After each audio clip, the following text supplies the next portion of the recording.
But to start off, in the spirit of reconciliation, ACAP acknowledges the traditional custodians of the country throughout Australia, their connections to the land, sea and community, and we pay our respects to their elders past, present, and extend that respect to all Aboriginal and Torres Strait Islander peoples today.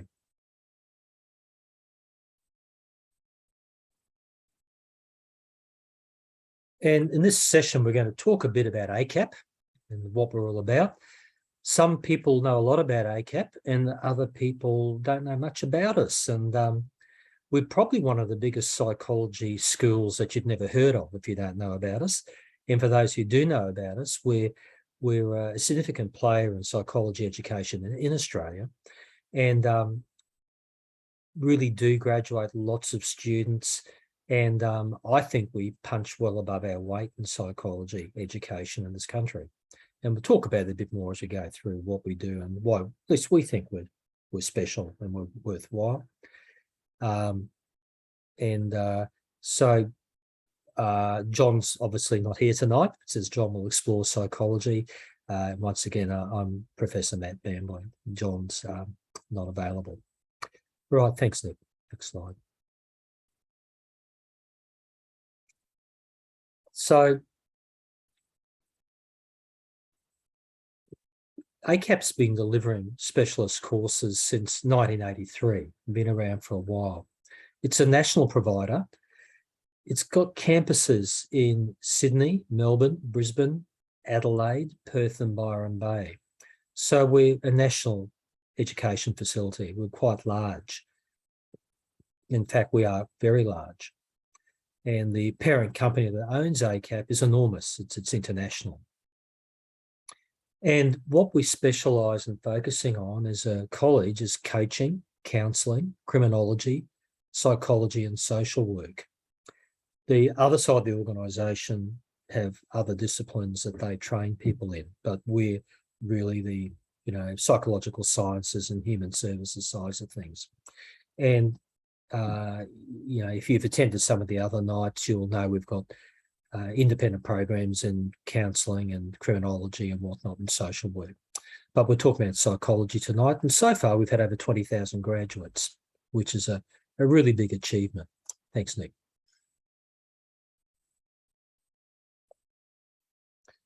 And we have a saying at ACAP that a student comes to study with us. They're not just coming to study, they're really bringing them whole selves to the education experience. And we want people to feel comfortable being themselves. So we're an institution that prides itself on our diversity and our inclusiveness.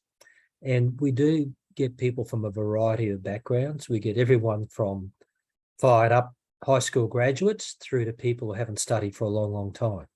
Maybe people who have never studied and they've worked for many years.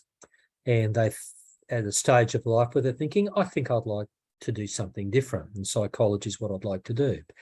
And so we pride ourselves on making people from all different backgrounds feel welcome. And we do get it too, that people don't necessarily come to us through traditional academic pathways. Sometimes their journeys are very different. And so we have put a great deal of effort into the lecturer-student relationships. We have a very active student support service here and academic support services, and we're quite committed to seeing students succeed and get through their programs. So we're able to provide that additional support to people, which sometimes is lacking at bigger publicly funded universities, particularly undergraduate. People often feel they're a bit of a, just a number, big system. Here you will get to know your lecturers very well, which is a nice thing. And if you want to learn more about that, you can check us out online. So when we've asked students why they've chosen ACAP, the type of feedback we get is lectures, tutorials. It's personalised learning, a little bit what I talked about before.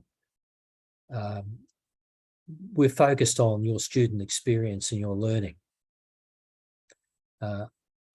Online or campus, you have a choice. Blended is common. So for some courses, units, you may well need to come online, come to campus, sorry. Others you can do online. You can do a combination of both. Or one or the other. You need to check out the programs. Obviously, it's a little bit different with some of the postgrad programs compared to undergraduate, but we have a strong online presence. And because of that, we have students all over Australia and who are studying with us online. Some like to come to campus, they enjoy that.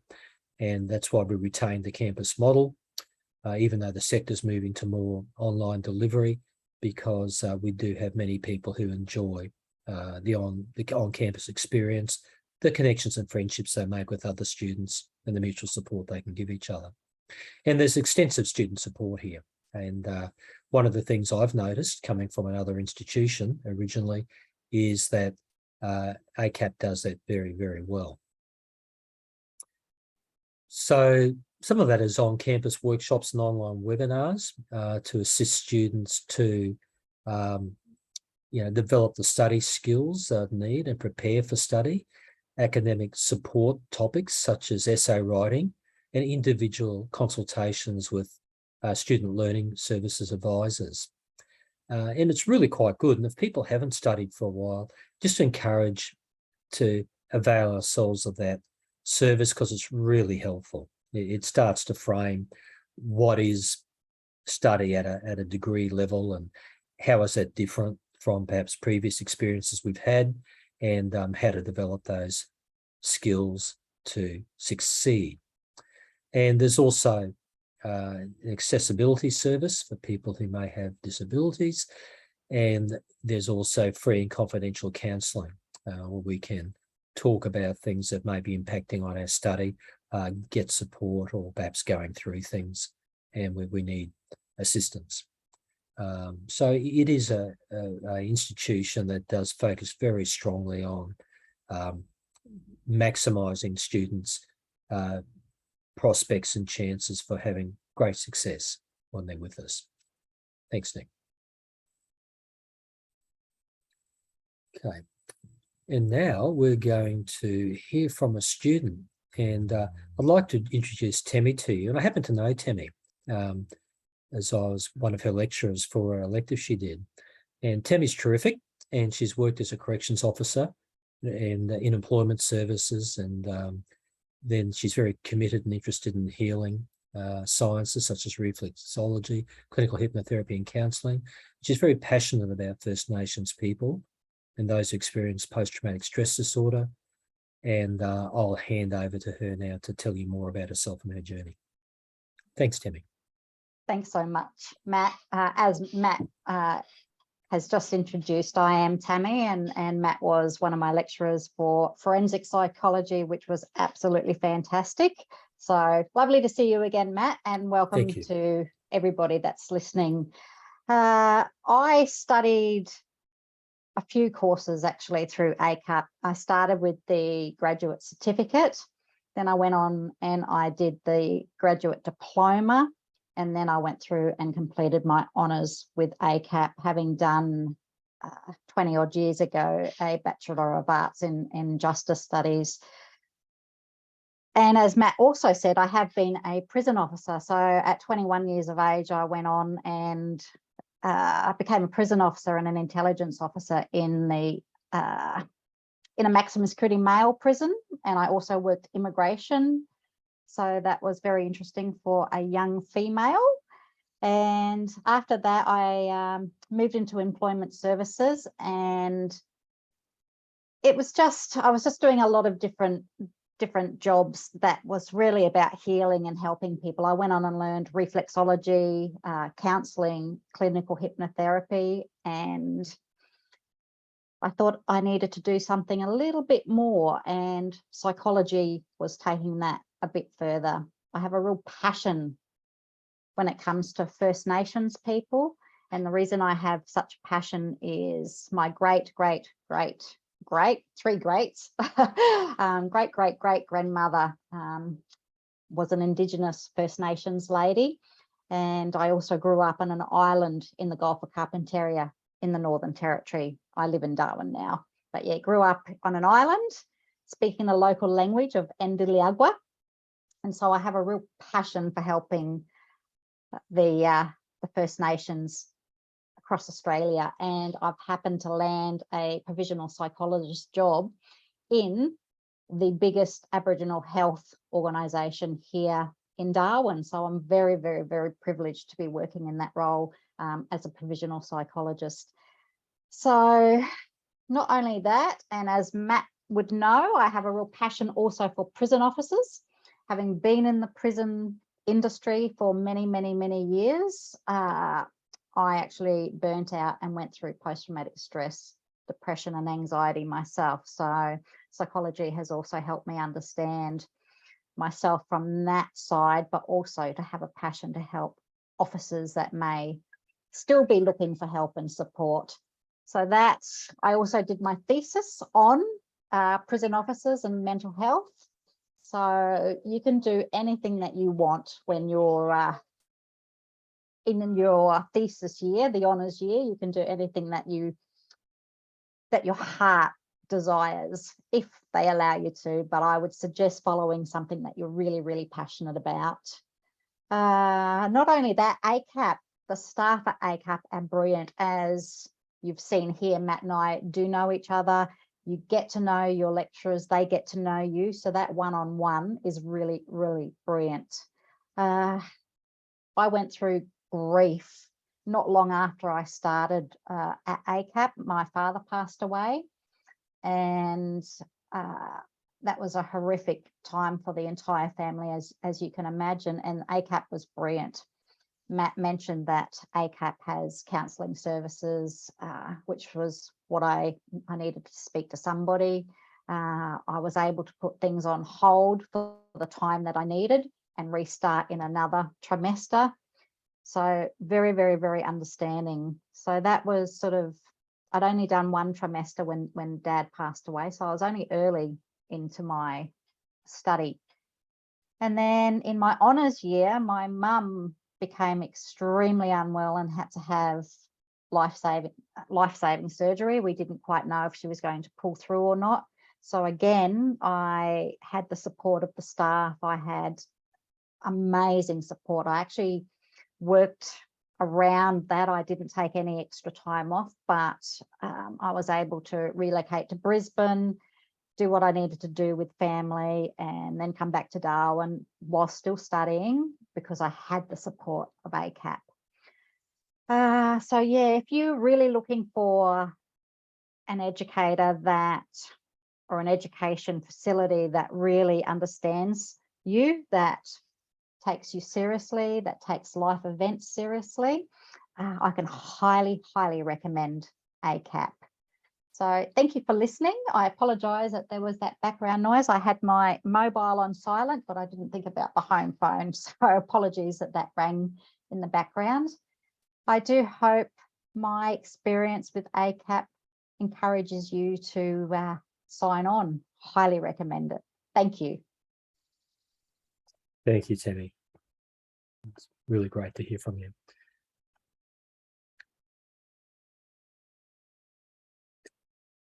Right, so, the $64,000 question, what is psychology? And it's such a broad area, and it's difficult to answer because psychology covers so many sub areas, and you can see psychologists working in fields from treating people with mental health issues through to working in organisational psychology, even working at NASA in the space program. And it's one of those professions that is really wonderful, covers so many areas. But at its essence, it's a scientific study of the human mind and behaviour. And it was developed through creating and testing theories about what determines how people think, feel, behave as an individual, a group, organisation, and community level. And it's also a science. So it's one of the things, what do we think and how do we scientifically understand that, investigate that, learn about that and create our theories and our ideas. So it's very research focused. And that's certainly the undergraduate experience. You'll be introduced to psychology as a science. At the postgrad level, that's when we're introduced to psychology as an application or a scientific application of method to assist people. So if you think of bachelor degrees, it's just getting a whole batch of knowledge about the discipline, and postgrad is when we specialise and we learn how to do the discipline, depending on what areas we choose, we'd like to pursue. So I think that's all I want to say about undergrad, but it's truly lots of very interesting topics to learn about and study about, and the opportunity for some elective studies as well. So why do people study psychology? The main reason is because it's very interesting. I probably, like most of you, was fascinated in why people do things the way they do. And, you might start asking your parents, why do people do that? And you're not always satisfied with the answers, and people might, and you think to yourself, what's going on for them? What's their motivation? There must be reasons they behave in a certain way. And if you think like that and you say, hey, that's me, you're probably choosing the perfect profession, because you'll be able to ask those questions for the rest of your career, which is terrific. And psychology has done enormous amounts of research into so many areas, but just as a few famous areas, and these are old studies, but will be in all the textbooks you read in first year psychology. Milgram's Why Are People Obedient to Authority? To the extent they'll electrocute other people, a very famous study where they had a person in a white lab coat, a legitimate authority figure, and they said that when we're testing people's responses, and you're to give them electric shocks if they're wrong, and the more they get wrong, you turn the electric shock up and increase the voltage. And they had labels on the degree of voltage from, mild, moderate, severe, high, very high, dangerous, maximum, not advised. And what the surprise is, the majority of the people would give electric shocks right up to the highest one, which is considered dangerous. The good news is that people weren't getting electric shocks. They were actors pretending to be shocked, and they were giving false answers. And there were just very few people who refused to do it. And some will give some, so I'm not giving the high shocks. It's not fair. But they were the exceptions. Good, decent people were electrocuting their other people based on the fact they were told to by somebody in authority. And so their behaviour was legitimised through a scientific experiment, and they were conforming to authority. And that began to give us lots of ideas about why is it that people can behave in ways which we'd identify as wrong and feel quite okay about it, like they should. And we could scale that up to countries. Why is it countries behave in certain ways? And we've seen some of the problems over in our history because of that. And we're all susceptible to that. So, what happens when you put good people in an evil place? A certain proportion of them, their behaviours and attitudes and values will start changing. Other research shows why are people susceptible to having memories implanted in their minds. It's because memory isn't very reliable.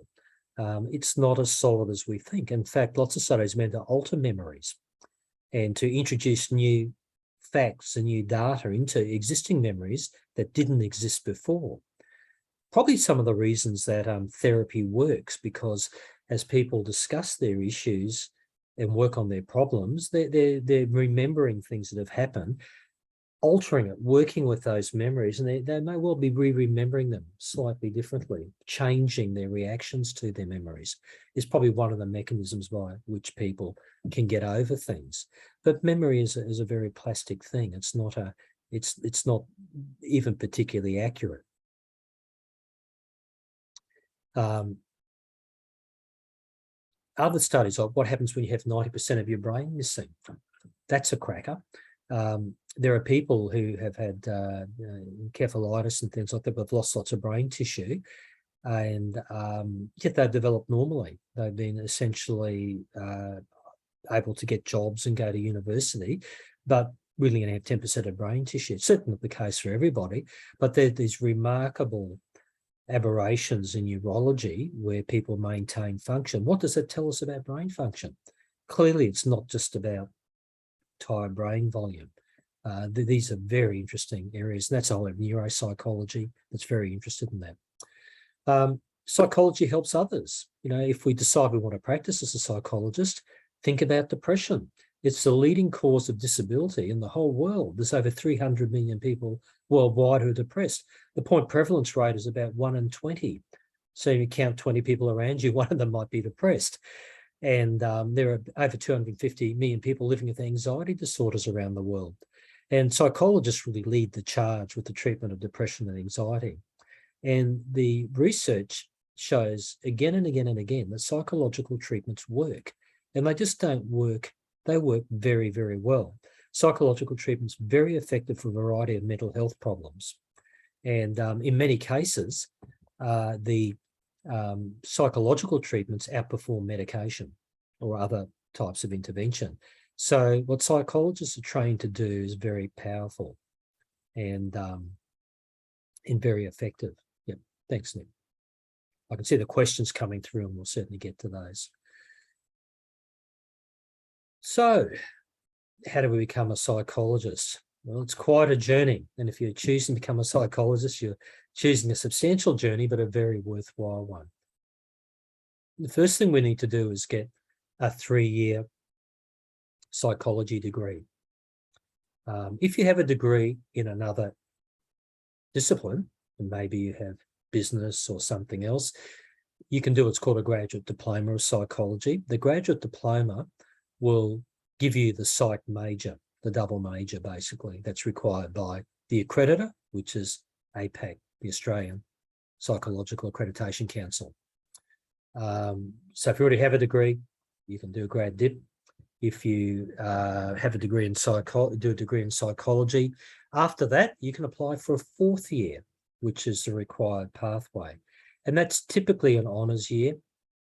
And at ACAP, it's exclusively honours. Other universities may offer other types of programs for 4th year. And that's a more focused year where you do a piece of research. It's not big, but it's very interesting. You get to pursue something you're very interested in research. Once you've done that, you've completed your undergraduate sequence required. You're then able to enroll in a postgraduate program. And many people choose to do that because they want to practice as a psychologist. You'll notice here it says 4+2, internship supervised practice. That ceased on the 30th of June. So it's retired now. That pathway no longer exists. However, people will have people who are already doing it will have a few years to finish. So they'll get plenty of time. So those already in it can finish it, but there'll be no new 4+2 internships. That's a 4-year degree plus 2 years of supervised practice. And that was the original pathway, which is very, very old in Australia. The pathway now are all master's degrees. So you can either do a 5+1, which is 1 year of uni and 1 year of supervised practice. And that is a very popular pathway. That gives you generalist registration. Or you can do a professional master's. And the professional master's is very desirable. Most people tend to want to do those. It can be clinical psychology, counselling psychology, health psychology, neuropsych, org psych, and there are a number of others. And that gives you a specialisation. Clinical psychology is incredibly popular. People like to do the 2-year masters of clinical psych. That will make them clinical psychologists, and they specialise in the assessment and treatment of complex mental health disorders. So they really are trained to work in the hard end of mental health. Then there are things which are combined masters and PhD programs, and that's a full research PhD. That takes 4 years. And there's professional doctorates, which there aren't many around anymore. You'll be doing well to find one. But if you do a MPsych, which is 2 years, you have 2 years of supervised practice that goes after that. So when you graduate, you are registered. You're a generally registered psychologist. If you do the 5+1, after that 1 year, you're a generally registered psychologist. So you graduate as a registered psychologist with a professional master's, then you do 2 years of internship to meet the requirements of your specialisation endorsement.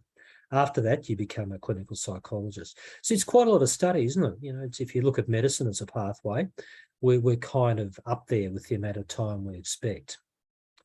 And so you can see the supervision requirements underneath at the bottom of that pathway. I did mean to say too, if you have an undergraduate psychology degree already, and you've done a few, it's not an undergraduate psychology degree. If you've done it, so maybe you did a Bachelor of Business or Arts or something, but you've done a few psychology units, that will be credited, and you'll probably just need to do the grad dip to do your double major. You might even get a credit off your grad dip if you've done extra psych courses. If you haven't done any psych, don't let that worry you. You can do a grad cert or undergraduate psychology certificate, or grad. We prefer to do the grad cert of psych, and that'll pick up the first year psych subjects. Then you can move into the grad dip and do the double major. Then you're good to go. Yeah, and good question, Deb, and we'll get to that very soon. Okay, so we talked about that already, and I think we can move on, Nick. Yep.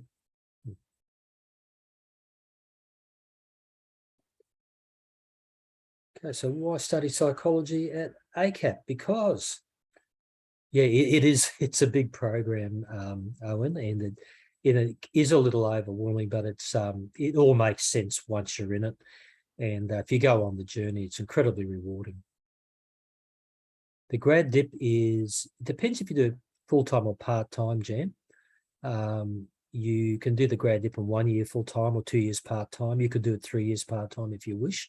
It's really driven by your needs. If you're doing the grad dip plus the grad cert, some people will need to do that, not many. That will be equivalent probably 1.5 years full-time to do that. One of the reasons why studying at ACAP is a good idea is because we can go through from the first lecture in your undergraduate right through to finishing your postgraduate degree. And so we can take you all the way through. And ACAP does have a preference to prioritise their own students for postgrad. You know, we do like to look after our students and to, wherever possible, provide the path all the way through if people would like to do it with us. Yep, so that's correct. We'll be taking 20 students, Deb, into the Masters. It'll be a small intake next year. Yes, it is very small, and it's a boutique program. As we want to make sure students get the best possible learning experience. And yes, there is, Melinda, and I'll talk about that now. We offer one more program, so we have 3 masters. The Masters of Professional Psychology, which is 5+1. We have a Masters of Professional Psychology Clinical, which is a 2-year Masters of Clinical Psychology, and a Masters of Clinical Psychology, it's called, which is a 2-year program. And then we have a Masters of Professional Psychology in brackets clinical, which is a 1-year program, and it's only available to registered psychologists. So if you're already a registered psychologist, you can become a clinical psychologist in 1 year with us. Very popular program, and we're taking 10 students into that as well. So across our 3 masters programs, a total of 30 students. We want to grow that and increase that. But as people are aware of, most universities don't take a lot of students into their masters, and there's reasons for that.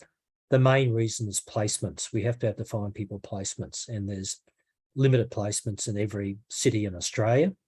And we have to be able to resource these programs adequately. We're accredited by APAC, and they require a very high level of resources for master's training. So we've got to be confident we can do that. But over time, we'd like to increase those numbers.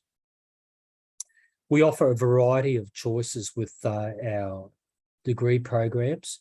We have the Bachelor of Psychological Sciences, which is a traditional psych degree. We have an honours a year, Bachelor of Psychological Sciences honours. And we have, I think, very interestingly, the Bachelor of Psychological Science in Criminology. So you pick up a criminology major.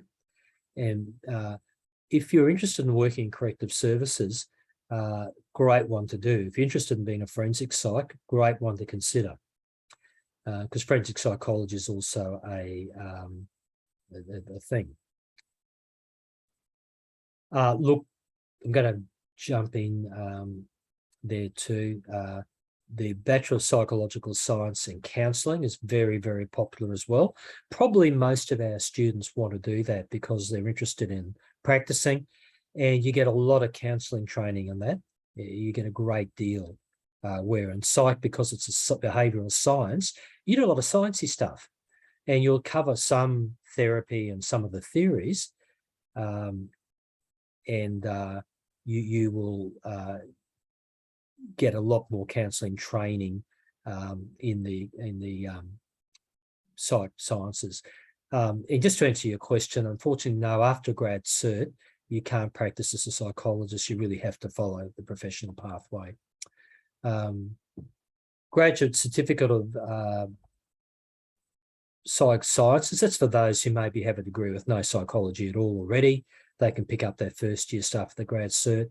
The grad diploma is for people who've done some psych. They probably just needed the grad cert. They can pick up the double major. If you've got a psychology degree already, you don't need to worry about that. Talked about the masters already. The graduate diploma of professional practice is available for people who have done the 5+1 and they'd like to do their 1 year with us. They can do they'll get a graduate diploma if they do their 1 year with us. We have some students who want to, a lot don't, because they can go away and their employer will provide it all as well. And we don't mind too. If you do your honours with us, we while we'd love to keep you, we don't mind if you go away and do your masters with another university. In fact, we encourage people to do that and apply to other universities because placements for professional programs are very competitive, and there's a lot of people apply for lots of different programs, and you're not always guaranteed of getting in where you want to go. So the more unis you apply for, the better your chances are of getting a program. Thanks, Nick. What can you do with a psychology degree? Well, the good news is you can do quite a lot. You don't actually need to go on and become a psychologist. For example, in corrective services, if you did the psych criminology double, you'll get a job in corrective services. You can be community corrections officer, you can be a sentence management, and you can work in juvenile justice, you can work in prisons, you can do all types of things. And they're quite good careers to be had. You could even work in child protection and do those sorts of things. You'll be very desirable to them as an employee because of your criminology knowledge. And I think that's something people often forget. There are lots of pathways. Industry likes you. Graduates with psych degrees, people know you've got great communication skills. You understand people. So private industries, in commercial businesses like psych grads for staff. There are NGOs, non-government organisations and welfare organisations love people with psych degrees. And I would say too, the other thing to consider too, if you do a 3-year psych degree and think, I just don't want to do a 4th year and another, 2 years of study and 2 years of supervision, the 3-year psych degree is also is the ideal degree to do a Masters of Social Work qualifying, where you do a 2-year program after the psych degree and become a qualified social worker. Social work, Australian social work's recognised around the globe. You can work anywhere in the world with it, and you don't have to do 2 years of supervision after it. So there's all sorts of things you can do with a psychology degree. Thanks, Nick. some great questions coming through, and fortunately, you know, my brain won't do two things at once, but I'm glad people are responding. Thanks to those who are responding. So how do we get into the degree, for example? And it applies, it's a similar sort of process to, I'll talk about that for the postgrad. Participate in a screening interview online or by phone, completion of senior secondary certificate of education or equivalent. And, you know, that's really the case. I mean, we're interested in people from a variety of backgrounds. And if you have equivalent qualifications or a Cert 4 or something like that, great, we would love to hear from you. Otherwise, is mature age entry, be over 21 years or above. And I mean, talk to the admissions team if you're keen and you're not sure, there may be a pathway that suits you. For postgrad, it's fairly traditional. You'll be putting in an application, submitting a bit of a CV, all about you, answering some questions, and then invited for an interview. And then you know, selections made based on the weighting of those things. Thanks, Nick. Okay. I don't know how helpful this is going to be to people. I think I'll just whiz through this part, that the program's made of 24 units for the path, the recognised degree that is recognised as a psychology accredited program. There's be 3 multidisciplinary units, 10 core psychology units. You have 11 electives, and if you do criminology, your electives are spoken for. If you do counselling, your electives are spoken for. If you're doing psych sciences, you can kind of mix and match with your electives. Assessment, you know, it's a combination. There are a lot of written assignments, which you find a lot of people like. If you're like me, I don't particularly like exams much. I still do them for various things. I don't enjoy them. I much prefer an assignment, but some people love exams. But we have a combination. You know, we have plenty of assignments, and we have online quizzes and things like that as well. So I think there's a nice balance of assessment. And your average commitment of time is probably allow about 10 hours of study per unit. That's per course per week. So for you know, you might have 4 hours of class, you'll want to be doing about 6 hours of additional work to that 4 hours. That sounds like a lot, and it'll be, it is a lot, because if you're doing 4 units, that's 40 hours. That's a full-time job. But if you're studying part-time or working part-time, having said that, you get good at it. You know, the more, first semester is always a bit traumatic because we're learning our study skills and getting used to it. By the end of first year, we kind of know what we're doing. So often it becomes less than 10 hours. We kind of know how much work we have to do to get the marks we want, and our study skills are sharp, so that tends to improve. We're many students who study full-time and they're also part-time jobs. I did see a question asking about how many applications we get for postgrad. We get a lot. Like every university, you get many applications for our postgraduate courses, and you know, it's a problem in Australia. There's far more demand than places for postgraduate training. Having said that, don't let that put you off, and keep applying, because most people get there. Yeah. No, there's not much chemistry in the psych courses. Don't be worried if you haven't got a strong science background, and don't be worried if you're not a math genius. There's support to get you there, and the sciencey stuff we do is related to psychology and is quite applied, and you're more likely to find it very interesting rather than stressful. And yeah, thanks, Tammy. I mean, even I got through statistics, and I actually learned to like them over the years. And yeah, thanks, Nick. Yeah.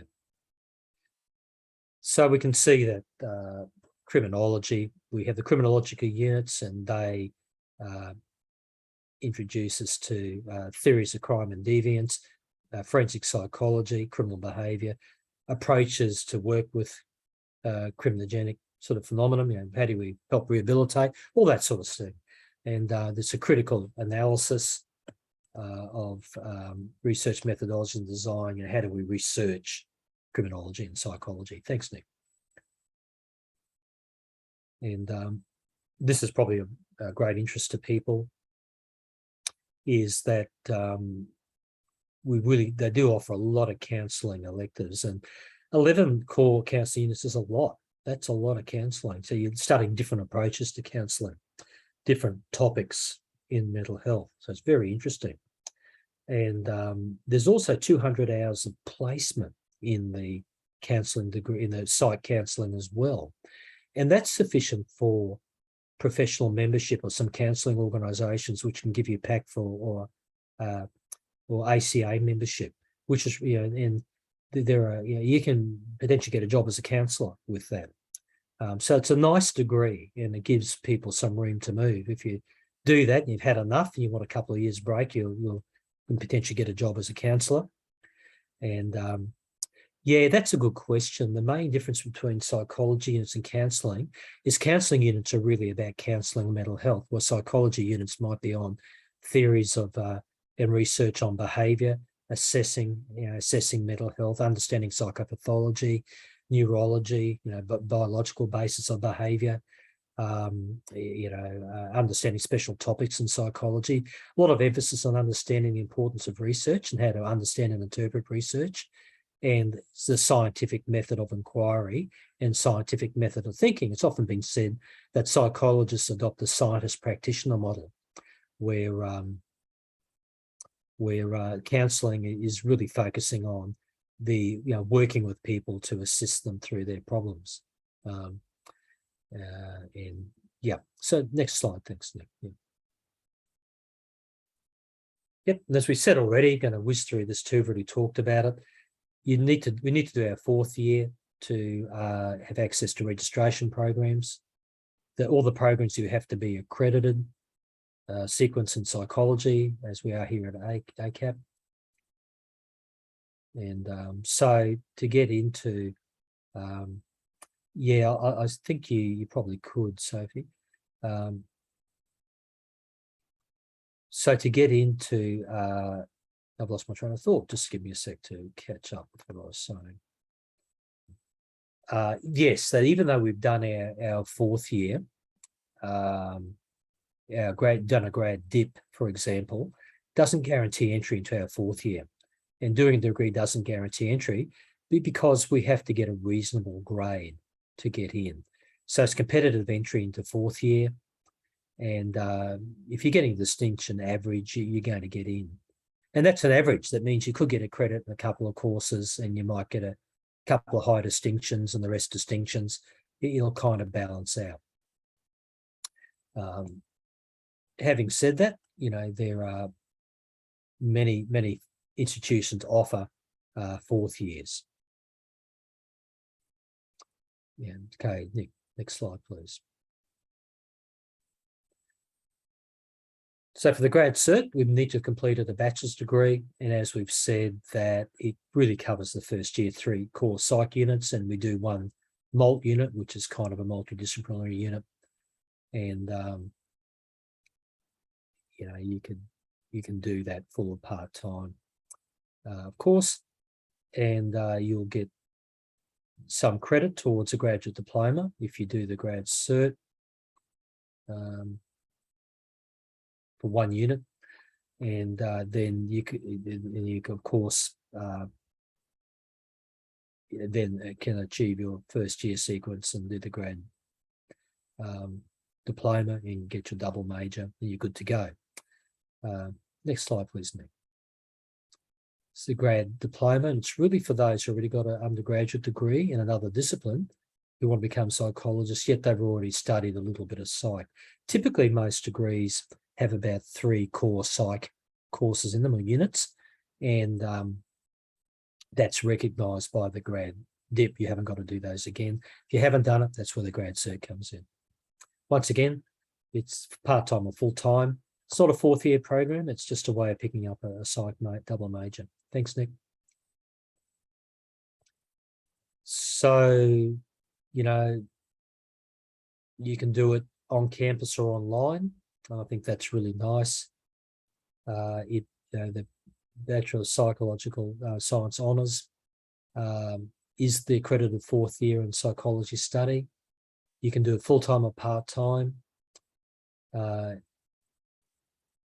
It requires a 12,000-word thesis. Sounds daunting, but part of that thesis is a literature review, and the second part is your actual thesis.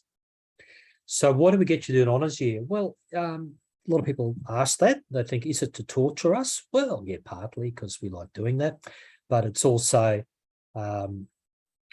because it really gets you to do a piece of independent research, and that's really meets the competency for research required before moving on to postgraduate study, because psychologists are scientists at the end of the day. And honours years are interesting. I mean, you don't have to do lab work. A lot of people do very applied topics. They're interested in a meaningful piece of social inquiry or psychological or behavioural inquiry. And some interesting topics come up. So it can be really quite interesting. You get to study something you really, really enjoy. And as a result, you achieve an important goal of knowing what research is and how to conduct a piece of research independently, which is really quite nice, great skills. In fact, if you have a really good result, if you've got first-class honours, you could go straight into a PhD, and that's a big deal. If you get first-class honours, you probably will get a scholarship to do your PhD, and the government will pay you to do a PhD. So honours are important, and they don't just provide a gateway to a postgraduate program, they provide a gateway to higher studies as well. So they're highly regarded. And the nice little programs, you do a little bit of coursework, it'll focus on research skills and really try to equip you. And we know that most students probably don't want to become professional researchers. So at ACAP, there's a lot of work on really helping students with the honours process, that they are fully supported through each stage, and they get a lot of feedback and a lot of input. And I think that's great, because different universities have different views on how much support they give. Thanks, Nick. Yeah, and that's right, Nassim. If you've got overseas qualifications, apply for an assessment. In Australia, you may be very pleased that you did, and if you don't get full credit, you may get some credit off programs. There'll be a fee involved, but you'll assess your qualifications. You get a written statement at the end of that, and that's good. Okay. I might need, Abigail might let Nick answer that one. I'm not sure I can answer that properly. Yeah.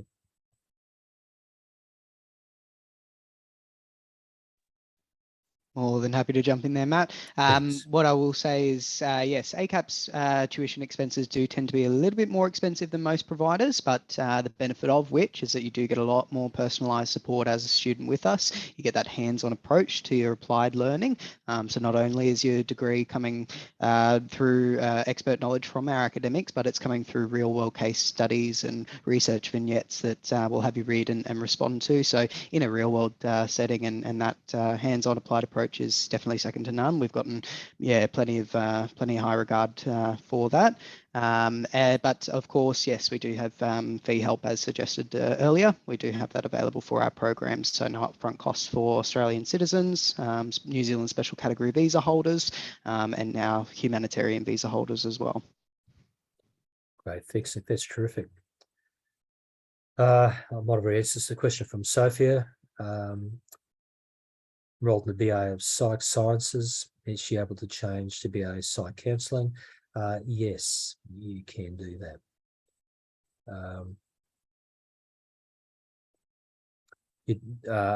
Joanna, if no one's already responded, it'd be really great to talk to one of our careers advisors. Nick could probably help you with that.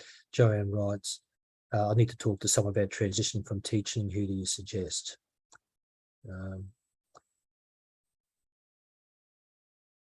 Cook, you're saying behavioural analyst? Yes, you can become a behavioural analyst without being a psychologist, and the 3-year psych degree is a great basis for that.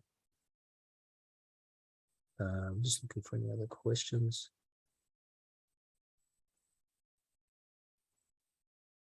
Please feel free. I may not catch all your questions because I'm just reading through the list. If you've got a question that hasn't been answered, please type it in.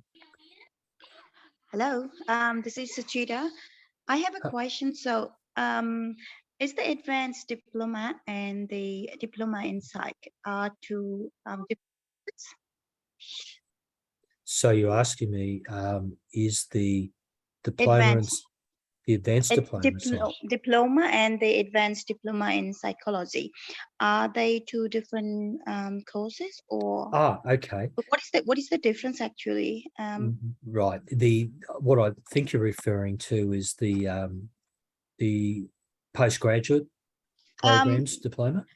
No, I have when I researched to the ACAP, I found there is a course diploma in psychology, and the another one is the advanced diploma in psychology. So what? Okay. Okay, what really is the difference in between? Is that the time or? Yeah. I'm not sure. I might need to turn over to Nick to that, or somebody else who might be able to answer that. Yeah. Maybe I have to double check myself. It's been a while. No, I think you're right, Suchita. I recall seeing it. I'm just not sure about it. Yeah. So And I will need to apologise there, Suchita, just to have you repeat that question. I was just in the chat function to miss that one. Suchita was saying that we have a diploma of psychology, an advanced diploma too, which sit in the undergrad sort of a category, and I'm just not familiar with that. Yeah. Yeah, unfortunately, we don't offer either the advanced program or just a undergraduate diploma in psychological science. What we do offer, though, is an undergraduate certificate, which is half the length of a normal diploma. That's your first 6 months of your bachelor in psychological science. You will see at other providers, they do have graduate diploma of psychology advanced programs, and those ones are equivalent to your honours or your 4th year, just with a little bit more flexible entry criteria for those ones. But again, at ACAP, unfortunately, we don't have that advanced option. If you were to apply for our honours and you unfortunately didn't have the GPA requirement, then you are welcome to consider our graduate diploma of psychological science as that second opportunity to resit that same sequence, boost your GPA, and then reapply for the honours program. Okay. So just can I ask another one question? Some of the courses from mental health, in my case, let's say, I have done masters in social work, so it has been already included. So I have done the mental health course. So do I have to repeat, or if there is the same course, can I get the credit from the previous course that I have already finished up? Because it's a higher degree anyway. So how it works? We would love to be able to consider that. The only determining factor is whether those psychology units that you completed as part of your Master in Social Work had a APAC accreditation through the Australian Psychology Accreditation Council. If they held that accreditation, then absolutely we can credit that for you. If not, it may mean that you need to repeat it in order for those accreditation requirements. Yes. Okay. Well, I have done my master's from USC here, University of Sunshine course. So I believe it would be accredited, isn't it? So I can double check that for you. Okay. Yeah.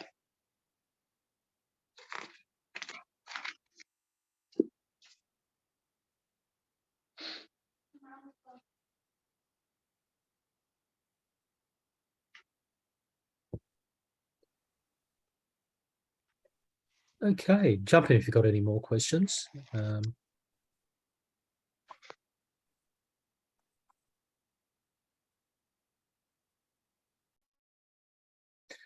Okay. All right, it sounds like we might have come to the end of our conversation. And, you know, for those who choose to go down this road, it's a fascinating journey. And I remember my undergraduate and postgraduate, I loved every minute of it. And it's funny, I really hated school, but I really enjoyed studying psychology. And it's a wonderful journey that defines us and changes us as we go along it. And, you know, like most things in life, if we want it bad enough and put in the work, we'll achieve it and we'll get there and achieve our goals. And it is a long journey. But like most things in life, you know, that are worthwhile, it's hard work that'll get us there. I am delighted that you came along tonight, and thank you so much for spending time with us. And it's been really great to have you all here.